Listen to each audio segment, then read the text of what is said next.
말씀은 16장입니다.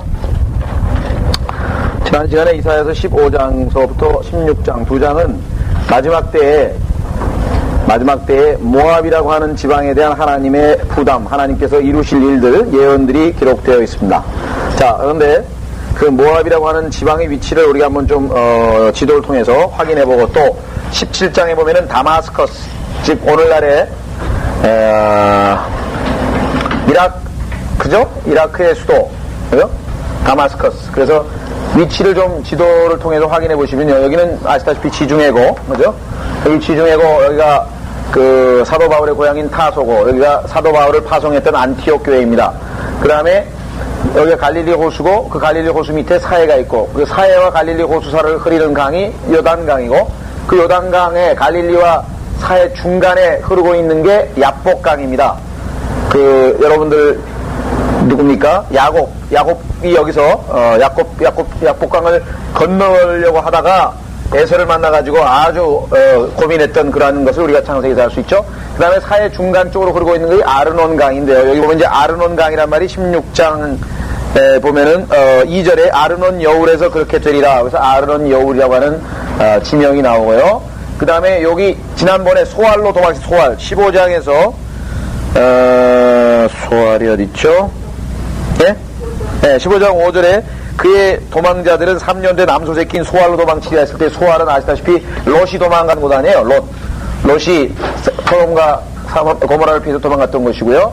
자, 그 다음에 여기가 카데스 바네아에서 카데스, 그 다음에 여기 사해 남쪽이 바로 에돔 땅이고, 사해 오른쪽이, 아래쪽으로 오른쪽이 모압 땅이고, 오른쪽으로 위쪽이 암몬입니다. 그래서 암몬, 모압, 에돔인데, 지금 이 모압 땅에 대한 경고를 지금 하나님께서 말씀하고 있는데, 모압하고 에돔은 거의 붙어 있기 때문에, 여기 지금 셀라라고 하는 성이 지금 어디 나오냐면 16장 1절에 나오죠. 너희는 그 땅의 치자에게 어린 양을 보내되 셀라에서부터 광야로 시온의 딸의 산으로부터 보낼지니라. 셀라라고도 나와 있고 셀라페트라라고 있죠. 이 둘 다 바위란 뜻입니다. 아시다시피 요 사해 남쪽에 가면은 도시 자체가 완전 산에 있죠. 산이 되는데 우리도 지금 뭐 용암동굴 같은 그런 스타일로 돼 있어요. 그래서 완전히 이 동굴 안이 하나의 성읍으로 되어 있습니다. 그래서 이 바위 도시, 락시티라고 보통 얘기하는데 바위 도시. 여기는 제가 못 가봤어요. 여기는 그때 81년도에 여기 어떻게 소위 말하면 성지순례라고 하는 것을 그 스페인 사람들과 같이 귀국할 때 갔었는데, 83년에 8월 달에 갔었는데, 어떻게 다 도는데 우리 코스는 이게 없는 코스더라고요. 그러니까 그 코스마다 어떤 데는 입셀라 페트라까지 구경 가는 코스가 있고, 시내산까지. 저희 코스는 북쪽으로 좀 많이 갔던 것 같아요. 그래서 어떻게 갈릴리 호수에 이런 데서는 다 한 바퀴 돌았는데, 여기는 못 가봤는데, 스페인에서 아주 가깝게 지내던 형제 하나가 다른 팀에서는 여길 갔다 왔다 그러더라고요. 여기 가니까 그야말로 우리 러커맨 형제 그림에 보면은 바위에서 도시처럼 돼 있고, 거기서 이제 만나 주워먹으러 막 나오는 거 있죠. 나오는 장면이 있죠. 예. 그래서 이 마지막 시대에 하나님께서 모압, 그 다음에 다마스커스, 그 다음에 19장에서는 이집트, 그죠? 이렇게 해서 계속해서 이방 민족들을 심판하는 내용들이 예언적으로 기술되어 있습니다. 자, 그래서 이 위치를 좀 잘 기억하시고요. 특히 이 에돔 땅은 왜 중요하냐면, 여기 예루살렘 아닙니까? 여리코 밑에, 여기 사회 위쪽에 여리코가 있고, 여기 예루살렘이 있는데, 이 예루살렘에서 마태복음 24장에 보시면 이제 도망하라 그랬잖아요? 너희 유대에 있는 자들아, 그때 산으로 도망가라 그랬죠? 이쪽으로 도망가게 됩니다. 그 다음에 또, 계시록 12장 6절에 보면은, 그 광야로 도망치는, 그죠? 광야로 도망치는 이스라엘 백성들의 모습이 나오는데, 이쪽으로 셀라페트라로 도망을 가게 됩니다. 이때 에돔 족속들이 나와가지고 이 땅에 살고 있는 사람이 지금 아라비아 사람들인데요. 아라비아 사람들이 이들을 방해하는 기록들이 성경에 기록되어 있습니다. 그래서 역시 그들도 하나님의 심판을 받게 되는 장면. 그래서 마지막 때, 대환란 때에 일어날 그런 일들이 재림과 더불어서, 긍정적인 것은 예수님께서 재림하셔서 모든 것을 치유하실 때는 긍정적인 표현으로 나와 있고, 심판, 그 직전에 있는 심판은 부정적으로 나와 있고, 그래서 읽다 보면은 막 정신이 없어요. 긍정적인 얘기 나왔다, 부정적인 나왔다, 부정적인 얘기 나왔다, 긍정적인 나왔다, 막 엉켜 있거든요. 그래서 어쩔 수 없이 환란과 그다음에 예수님의 재림이라고 하는 것이 섞여 있기 때문에, 예수님이 재림할 때 이스라엘 백성들은 뭐예요? 노예로부터 적그리스도의 그 억압으로부터 다 풀리게 되는 거 아니에요. 그래서 긍정적인 면이 나올 수 있고, 특히 그 예언서를 읽을 때는 이 환란과 천년왕국이 오버래핑 돼 있기 때문에, 소위 말하면 오버래핑 돼 있기 때문에 왔다리 갔다리 해서 잘못하면은 아주 이게 도대체 무슨 소리인지 혼동이 가게 되어 있습니다만, 우리가 시대가 오버래핑 된다는 사실만 염두에 두시면 하나님께서 때로는 심판, 때로는 회복, 때로는 심판, 때로는 회복, 이렇게 해서 기록이 돼 있다는 사실. 자, 너희는 그 땅에 치리자에게 어린 양을 보여야 돼. 셀라로에서부터 광야로 시온의 딸의 산으로부터 보낼지니라. 들어오세요. 어떻게 오셨습니까? 네? 고등학생인데요. 지금 안내 사는 중인데 이름 조금 비례 살고 있는 학생이거든요. 네, 지금 예배 중이니까 어떻게 잠깐 누가 나가서 밖에서 좀 얘기를 해보십시오. 예. 자,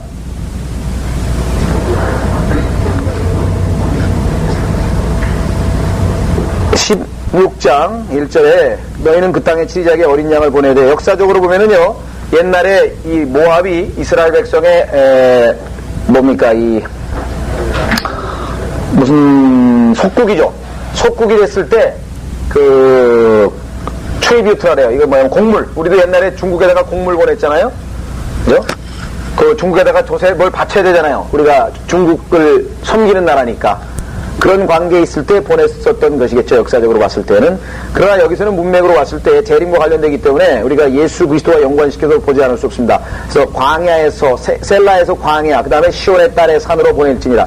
이 시온의 딸의 산이 1차적으로는 예루살렘인 것 같아요.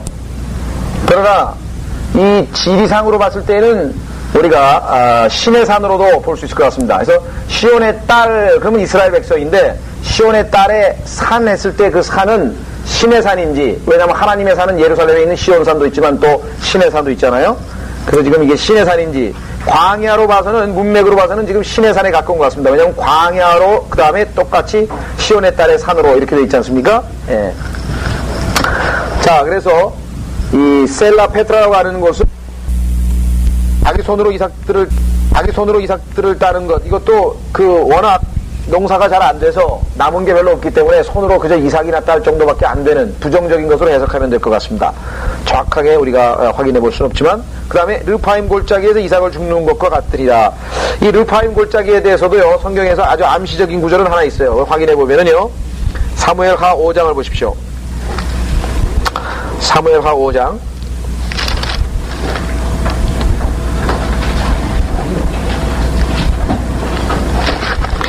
사무엘하 5장에 보면은 르파임 골짜기라는 명칭이 한번 성경에 등장합니다.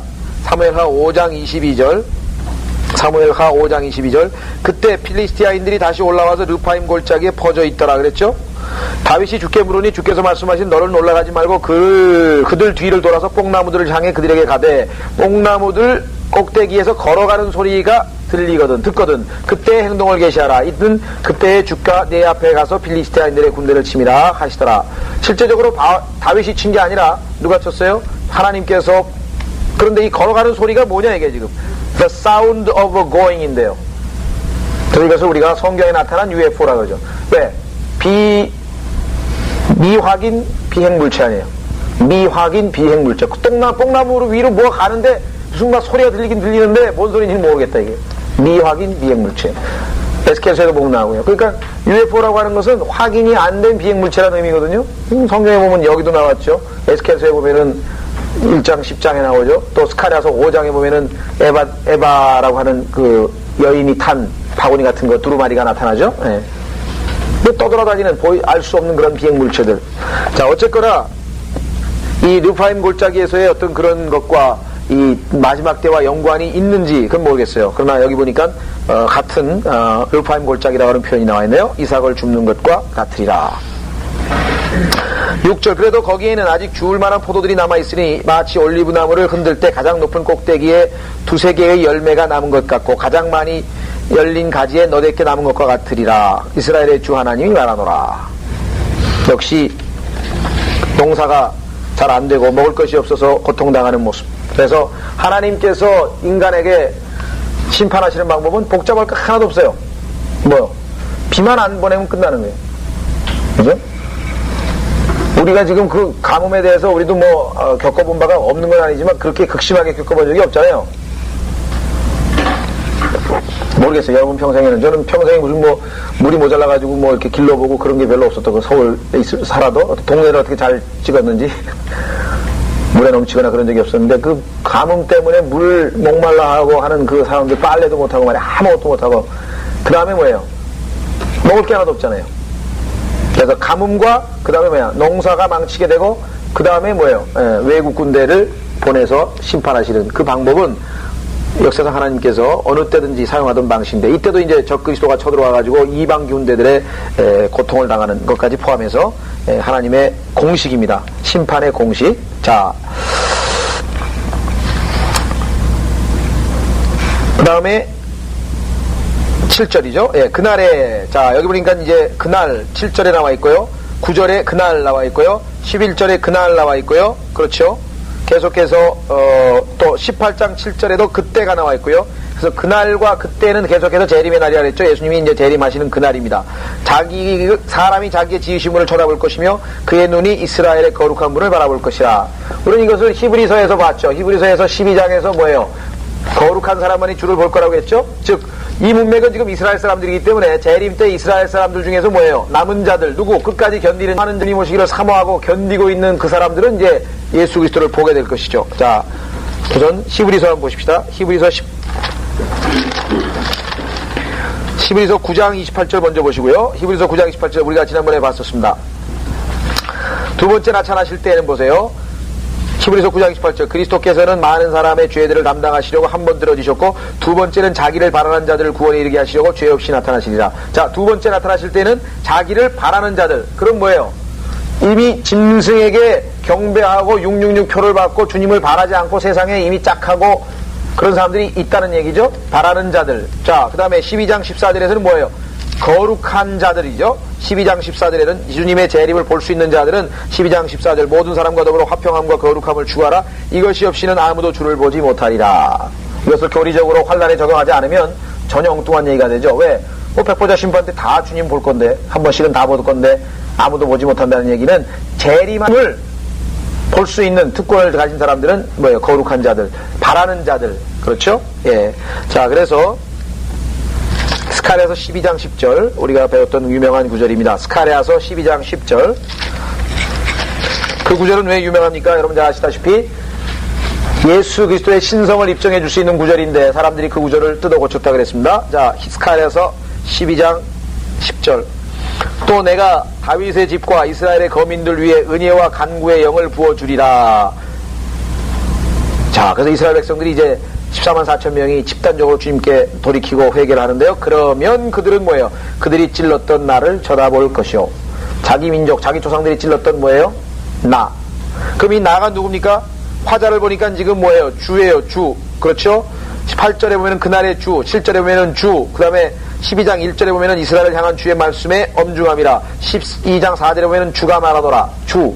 주는 뭐예요? 대문자로 Lord면은 바로 여호와고 I am that I am 나는 나라고 하는 그분 아니에요. 그러면 아버지 아닙니까? 그런데 그 다음에는 힘으로 돼 있어요. 왜? 그들이 그를 위하여 애통하리라. 그러니까 예수 그리스도의 신성과 예수 그리스도의 힘, 인간으로서의 예수 그리스도 두 가지가 다 여기 언급되어 있습니다. 바로 한 분, 여호와 하나님과 예수 그리스도는 같은 분이라고 하는 것을 입증할 수 있는 구절이죠. 예. 그런데 여기서 나를을 다 뭐로 고쳤다 그랬어요? 예, 그를로 고쳐놨단 말이에요.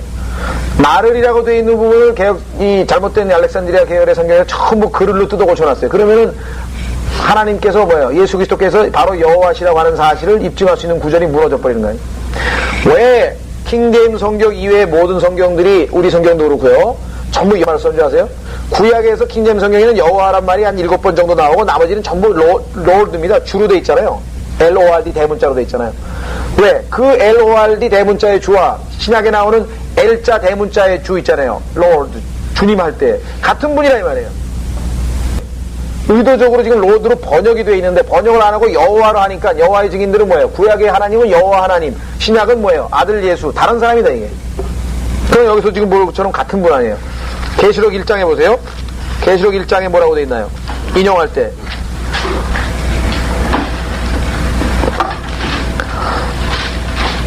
계시록 7장 7절 보라 그가 구름들과 함께 오시리니 모든 눈이 그를 볼 것이요 그를 찌른 자들도 볼 것이요. 분명히 나를 찌른 것으로 돼 있는데 그를 찌른 것으로 돼 있죠. 따라서 이 신약을 보고 뒤 구약을 뜯어 고쳐놓은 거예요. 하나님은 의도적으로 쓰신 거죠. 바로 나가 누구예요? 여기에 그 아니에요. 나하고 그하고 같은 분이라 이 말이에요.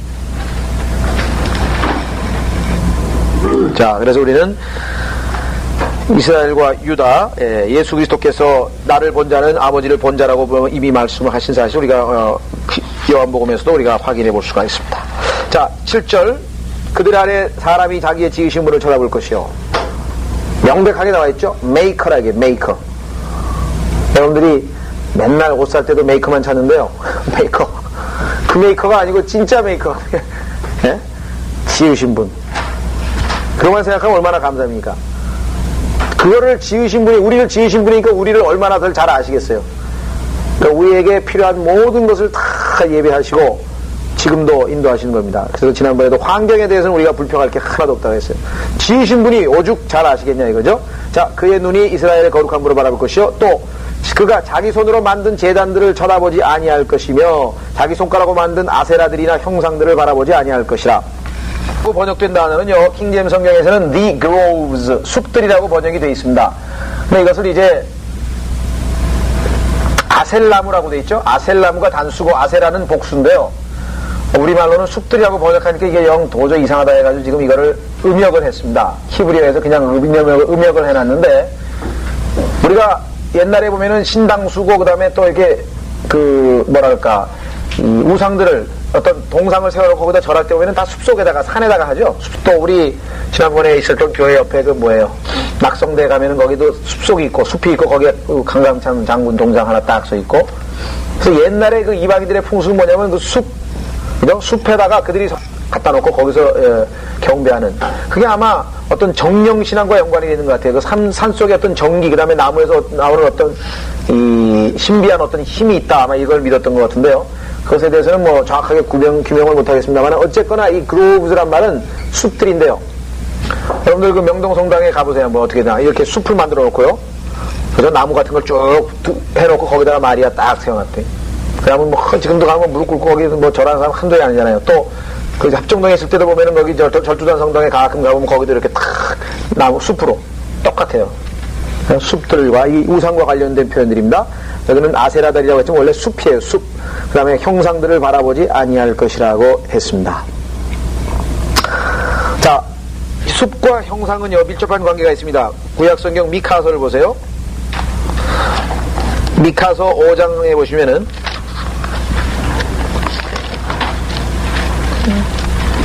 특히 여러분들 미국도 그렇고요, 유럽도 그렇고요, 전부 다 이렇게 아름다운 공원들 있잖아요. 숲으로 둘러싸인 공원에 거기 가면 전부 다 그 동네에서 제일 유명한 사람 형상이 떡 서 있다고요. 그죠? 우리 동네에서 그래서 그 사람 우리를 지켜준다. 수호신처럼 마치 강강창 장군이 뭐 그 동네 사는 사람, 낙성대 사는 사람 다 지켜주듯이 그런 식으로 생각해요.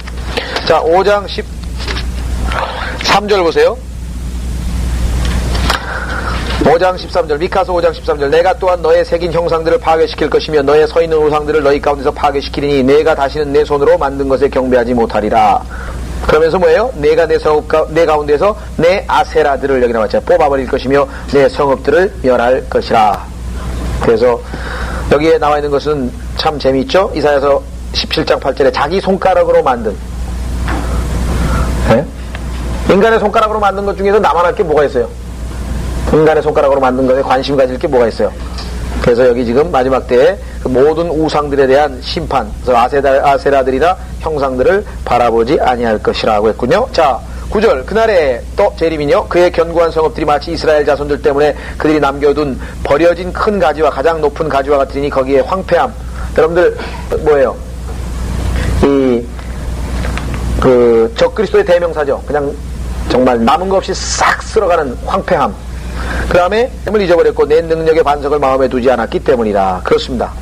구원하시는 분은 하나님뿐이신데 아세라에다가 절하고 형상에다 절하고 그 다음에 하늘을 쳐다보고 하늘의 여왕에다 절하고 맨 그 짓만 했으니 뭐 그렇잖아요. 구원의 하나님, 구원을 시키시는 분은 하나님 한 분뿐이신데 하나님은 의지하지 않았기 때문에 이유는 분명한 것이고요. 자, 내 능력의 반석. 반석은 우리 누굽니까? 예수 그리스도죠? 그래서 고린도전서 10장에서 뭐예요? 그 반석은 그리스도라. 고린도전서 10장 보세요. 고린도전서 10장은 물론 신명기에 나와 있는 부분을 인용한 것입니다. 자, 고린도전서 10장에 보시면 그 반석이 누구라? 이스라엘 백성들을 계속 쫓아다녔던 반석. 고린도전서 10장 10장 1절부터 보세요. 형제들아, 이제 나는 너희가 모르는 것을 원치 아니하노니 이는 우리 조상들이 모두 구름 아래 있었고 모두 바다를 통과하였으며 모두 구름과 바다 속에서 모세에게 침례를 받았고 또 모두 같은 영적 음식을 먹었으며 모두 같은 영적 음료를 마셨으니 이는 그들을 따랐던 그 영적 반석에서 나온 것을 마셨으며 그 반석은 그리스도셨느니라. 그렇죠? 이 반석은 어떤 반석과 다르다 그랬어요?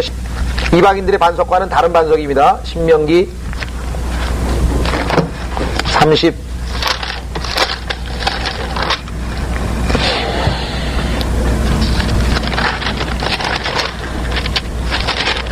신명기 32장 15절에 보시면은요, 신명기 32장 15절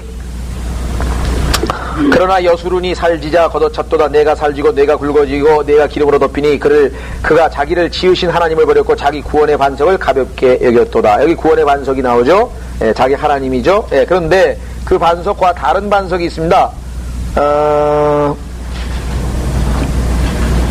30절 32장 30절 그들의 반석이 그들을 팔지 않았고 주께서 그들을 닫아버리지 않으셨다면 어떻게 한 사람이 1000명을 쫓으며 두 사람이 10,000명을 도망치게 할 수 있겠는가. 31절 그들의 반석이 우리들의 반석과 같지 않음을 우리의 원수들까지도 스스로 판단하는도다. 그래서 우리가 믿는 반석은 뭐예요? 구원의 반석이신 예수 그리스도죠. 자, 다시 이사야서 18장으로 와서요. 예, 능력의 반석을 마음에 두지 않았기 때문이라. 그러므로 내가 기뻐하는 식물들을 심고 또 다른 가지들로 접붙이며. 여기서 다른 가지인데요, strange입니다. strange. 다른보다 이상한이라고 쳐야 되겠어요? 이상한 가지들이에요. 그날에 내가 내 식물을 자라게 하고 아침에 내가 내 씨로 잘 발육하게 할 것이나 그 수확은 근심과 심한 슬픔의 날에 무더기가 되리라. 무슨 얘기입니까? 조라고 농사 져가지고 열심히 물 주고 열심히 해가지고 탁 하면은 뭐요? 포도를 심었으면 포도가 착 열려야 되잖아요. 근데 이상한 것들이 거기에 들러붙었단 말이에요. 뭐 잘못된 것.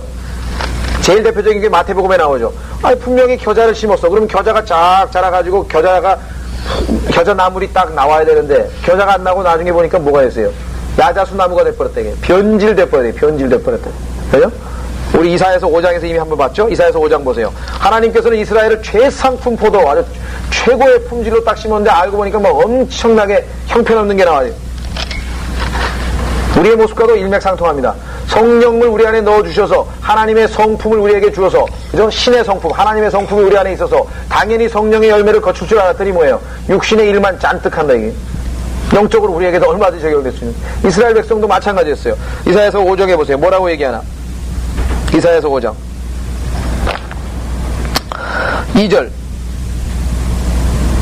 1절서부터 보십시다. 이제 내가 나의 지극히 사랑하는 자에게 노래하리니 그의 포도원에 관하여 나의 사랑하는 자의 노래를 부르리라. 나의 지극히 사랑하는 자는 심히 긴 산에 포도원을 가졌도다. 그가 울타리를 두르며 거기에서 돌을 주워내고 최상품 포도를 심으며. 최고 품질을 심었어요. 예수 그리스도를 우리 안에다 심으셨으니까 최상품 심으셨죠. 그럼 예수 그리스도의 모습이 바깥으로 나와야 되는데 아니다 이거지. 거기도 마찬가지. 이스라엘 백성도 그 가운데 망대를 세우고 그 안에 포도즙들도 만들었도다. 그가 포도가 열리기를 바랐더니 야생 포도가 열렸도다. 그렇죠? 그래서 뭐예요? 예루살렘 거민들과 유다 사람들아, 지금 내가 구하노니 나와 내 포도원 사이를 판단하라. 내가 내 포도원에 행했던 걸 왜 무엇을 더 했어야 했겠느냐. 다 했다 이게. 너를 위해서 내가 포도 열리기를 바랐는데 야생 포도가 열리면 어찐 일이냐. 그렇죠? 지금 바로 이러한 일들이 벌어졌다. 자, 예레미야서 2장에도 가면은, 예레미야 2장에도 가면은 이와 유사한 말씀이 나옵니다. 예레미야 2장 21절.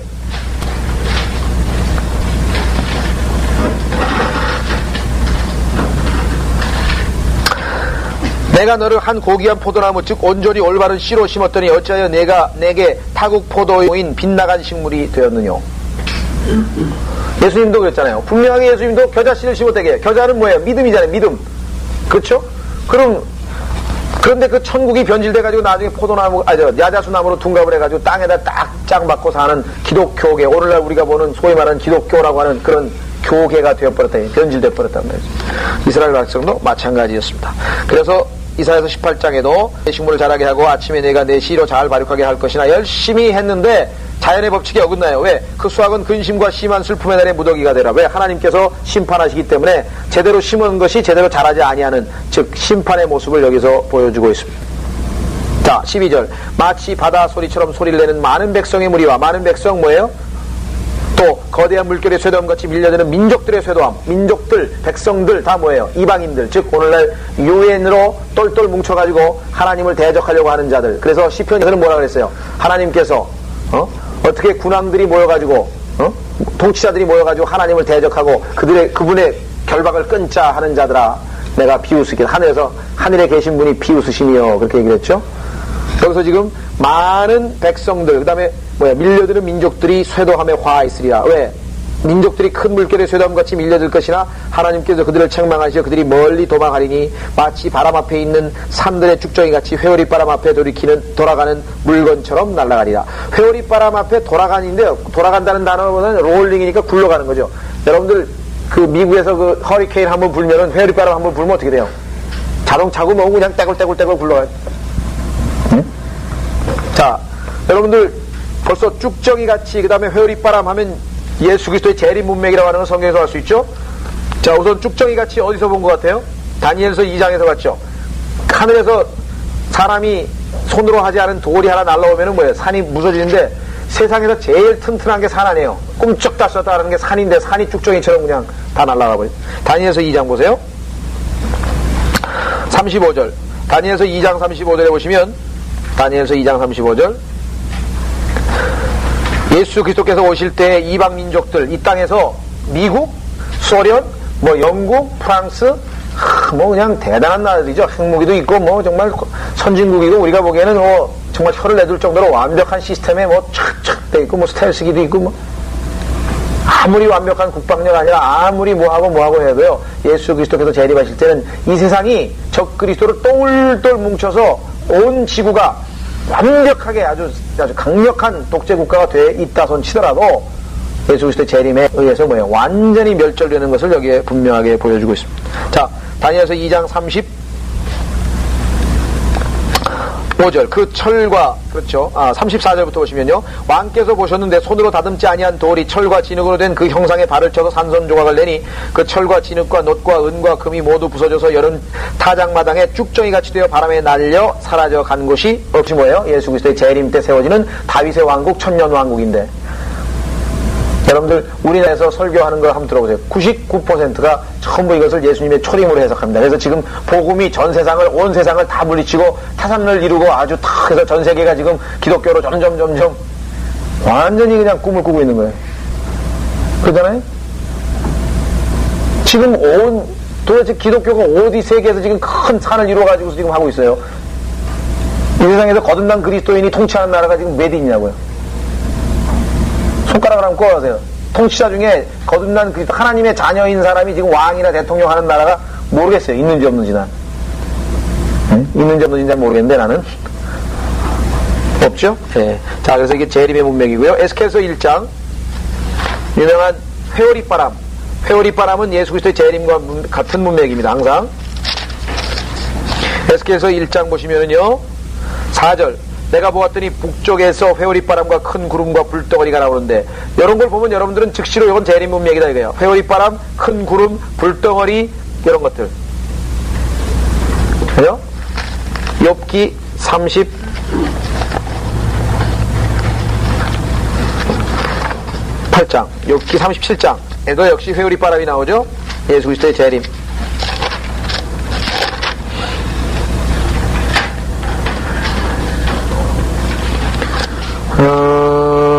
욥기 37장에 보시면은요, 4절에 음성, 위험의 소리, 천둥 나오죠? 예. 그 다음에 몇 절에 가냐면 9절에 가시면 남쪽에서는 회오리바람이 불고 북쪽에서는 찬바람이 불어오리라. 이렇게 해서 예수 그리스도의 재림에 대한 표현들이 항상 구름과 그 다음에 천둥과 그 다음에 여기 회오리바람. 그래서 이사야서 18장에서도 역시 같은 문맥입니다. 쭉정이같이 회오리바람 앞에 굴러다니는 물건처럼 날아가리라. 14절 마지막 절이네요. 여기까지 하겠습니다. 보라, 저녁 때에 두려움을 당하고 아침이 되기 전에 그가 없어지리라. 이것이 우리를 약탈한 자들의 분깃이요 우리를 강탈한 자들의 몫이니라. 누구? 이스라엘을 괴롭혔던 이방 민족들. 누구가 중심이 돼서? 적그리스도. 적그리스도가 두목이 돼서 이스라엘 백성들을 괴롭혔던 민족들, 2억 군대에 가담했던 그러한 여러 민족들은 누구예요? 바로 우리를 약탈한 자들이 분깃, 우리를 강탈한 자들의 목. 그게 뭐예요? 멸망이죠. 왜? 두려움을 당하고 없어진다고 했습니다. 하나님께서는 반드시 이 기록된 약속의 말씀대로 이기실 것입니다. 오늘은 다마스커스까지 봤고요. 다음 시간에 계속해서 우리가 한 3, 4장은 더 이방 민족에 대한 심판이 나오고, 그 다음에 이제 24절서부터 이제 하나님에 대한 찬양이 나옵니다. 계속해서 아마 문맥은 비슷한 유사한 문맥입니다. 다만 지역마다 특징에 따라서 하나님께서 심판하는 내용이 조금씩 달라지는 내용이죠. 이 시간에 우리 17장까지 했습니다.